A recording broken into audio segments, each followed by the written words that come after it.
Learn to be super successful. Subscribe to my channel, Meathead.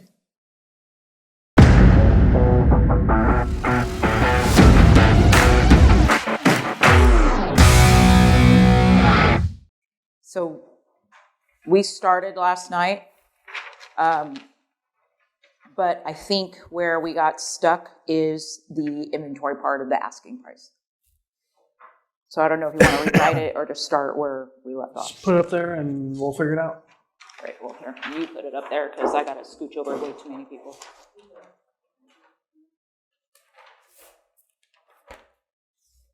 You're not presenting? Presented last night. Okay, well, all right, I can get up there and present if you want, but. So What is your this? deal, this is a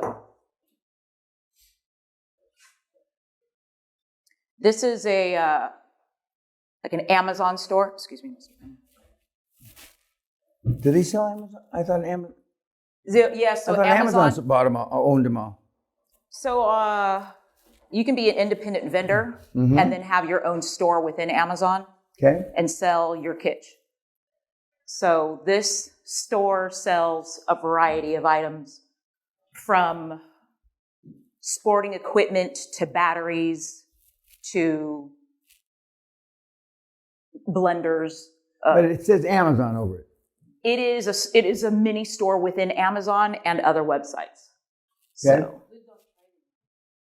Trading is the name of it. Where is it?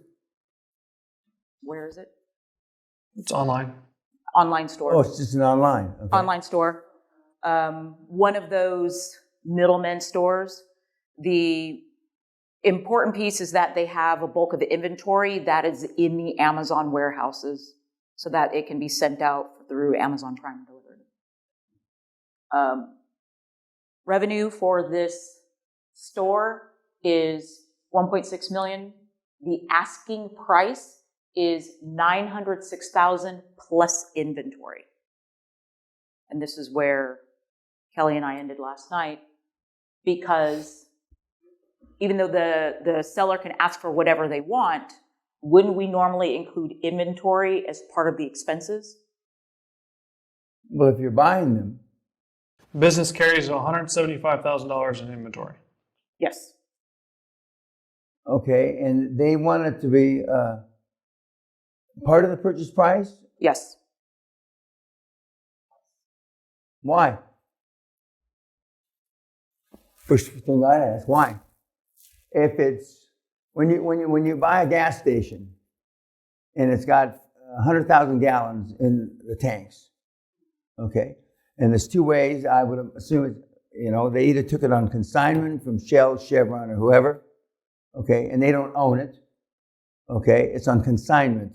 If they sell it, they pay Chevron whatever they promise to pay Chevron or Exxon, and they'll make a nickel or 2 cents or the spread, whatever they. If they bought it, okay, then they've already signed a check to Exxon or Mobil, and it's part of their assets, just as a building would be part of their assets. How did they take So ownership? fulfillment by Amazon, they send in their product to Amazon, and they pay a fee to Amazon to manage that. So it's in Amazon's warehouses. I think that's how that works. Okay, so Amazon, They paid for the product themselves, and then they've shipped it to Amazon, and Amazon stores and it Amazon's holding it until Right. they sell it. until they sell it. Well, then it's part. Well, then they own it. Then it'd be an asset. Yeah, they own it. Yeah. So they and what's EBITDA? 363, and so they want the revenue. And that's if we did this, but Okay. that's what debt service would be if we did this. 100% seller finance? Yeah. No, the SBA, seller finance, not 100%. Or is your debt service based off 100% seller finance? Yes, that is what we did. The seller was, We did not break it down last night. we didn't. But they're only willing to do 400K cash down. I mean, seller finance in the offer. They're only willing to Yes. do what? So 506 seller notes. They want 400K cash. That's all subject to negotiation, right? Yes, So- of course. So where we really stopped last night and after we did this was figuring out where this inventory should be. Is it part of the purchase price because it's on consignment and they haven't paid for it yet? Or should it actually be Well, if they in the paid asset? for it already, then it's part of the purchase price. So the purchase price then, or the asking price then would be the $1 million. So that's what they're asking already with the gasoline that they own. Or not gasoline, with Yes. the products they own, right? The gas station and the Okay, gasoline. so they've already answered the question. So the business itself, without the inventory, is whatever $1 million less whatever is in inventory. Now, could you buy it without inventory, or is inventory is not at the store? Inventory is at Amazon. It's a stock that kept, I think. What do you mean? We need the inventory to sell the Well, product. I understand. Well, you can, how well did they buy the inventory? We don't know. It could be terrible because why is there that much inventory? Yeah, correct. Yeah. So we got to figure that out. Yeah. Or we can negotiate that when we only pay the money when we sold. You mean you only pay the money when you sell the inventory? Yes. Okay. Well, I would start with the most embarrassing kind of offer would be we like your position, we like the location, but we're not interested in your inventory. So if the inventory is worth $175, I'll reduce the purchase price by $175, and that's the first tranche. So reduce the 9, or just go with the 9 because their asking price is $906K plus the $175 of the inventory. Okay, so you're not buying the inventory. Right. So you just take 906. 906. That's it. And I would ask the seller no. I tell them, I wouldn't ask them. And the way you posture these, and again, the dream teams are supposed to know this shit because they've been around 9 million years. The only way we could see clear to even have another meeting is we're not interested in I would say the fucking inventory. It looks like we're not positive. We wouldn't stake our lives on it, but you bought wrong. So you want to piss them off little by little, as my grandmother would say. But we like the location, and we know if we put the right kind of shit in there, it'd be a gold mine. And the fact that your sales are only 1.6 million, I mean, for that kind of location, our data shows us it should be 3 or 4 million. So you got to posture this shit. I know everybody thinks I'm crazy. You got to give a reason for why. Yeah, but I mean, while I'm puffing my feathers up, I'm telling. I mean, what are you crazy? I mean, so if there is further negotiation, you've already, spit on them, poked them in the eye, whatever you want to call it, and all we need is a little leverage, not a lot of leverage. And if they come back to you, then because how long has the inventory been there? I don't think they said. If they didn't say it, it's a long time. Because in retail, and I don't think people consider Amazon retail, but it's kind of retailish, okay? In retail, things that are there more than 30 days are valued at 75 or 80%. Things that are there more than 60 days are valued at 30%. And things that are valued there at 180 days are valued at nothing. Yeah, the inventory is worth nothing. Yeah. There's no way that yeah. Well, looking at the type of items that were in inventory, Yeah. they're tiny margin items. Back in the 90s, we had a guy here from Walmart who was in charge of selling or managing the sub-Walmarts. In other words, somebody would have a franchise kind of thing to do certain kind of business in Walmart. The first ones were like, when they started putting McDonald's in, KFC's in, and Whole Foods in. And he said that if it's past 180 days, not just because it was food, it's worth nothing. That means it didn't roll. Because Walmart's inventory, this is old information, used to roll or have to be replenished every 28 days or something. they had a complete turnover. So they had turnover 12 times a year, more or less. Every 28 days, call it 30 days. And So everything you see on the shelves is getting replaced every 28 days. yeah. Jesus. In your documentation, it said that there were a couple of items that frequently sold out. That would be one thing to figure out what those items were.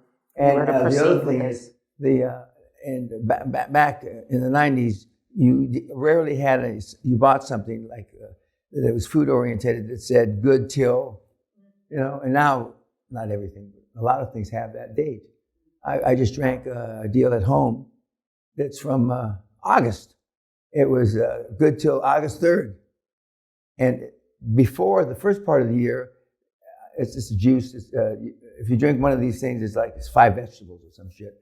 And during the beginning of the year, I liked the taste of it. Like V8 or something? No, but it was from Whole Foods. Yeah. Now I don't drink one it. Of those green so juices. when I was before you guys got here, I'm having one with lunch, and I happen to look at it and it says good till August 3rd. And so I asked Sally, why? You don't drink it anymore. And we got 8 million of them. I said, well, give them to the employees. No, I said, give them to fucking these guys when they come in. And, take the cap off. Yeah, but they roll the inventory. And the really good retailers, they roll their inventories are less than a month. The really good ones. And when they were out there in a display in a department store or a food store, it's because they're not moving. They're not moving. Because there was a whole slew of management at Walmart in the old days that didn't want to bring in edible food right now, okay? And they certainly like Pret Manger, they make sandwiches. Their inventory rolls 100% of their inventory every 12 or 14 hours or something. Yeah, Amazon will there's a program where they have people go and they take expired items or retail items that haven't rotated, like you said, and they'll scan the barcode with their phone to see how much they can sell it on Amazon if they can make a profit, like, nickels and dimes and stuff. But like random people will pick up stuff from the clearance rack, sell it on Amazon, and make like an extra $1,000 a month so they can feed their kids or something. And so Amazon's taking that old inventory and reselling it on their website, and they kill it with that. And any fulfillment by Amazon business like this one, if it's not big yet, and you happen to grow it to a point where it is big, Amazon completely has all that data. They copy the data.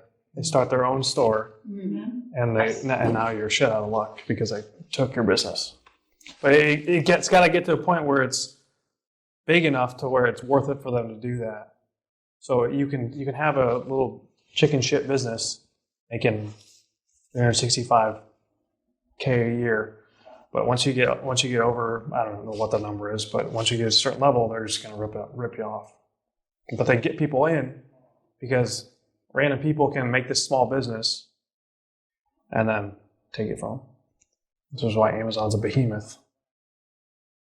Well, and Amazon is following Walmart. Walmart is following a derivative of the Sears model, but it's basically how many times when you buy stores like that, how many times are you turning your inventory over?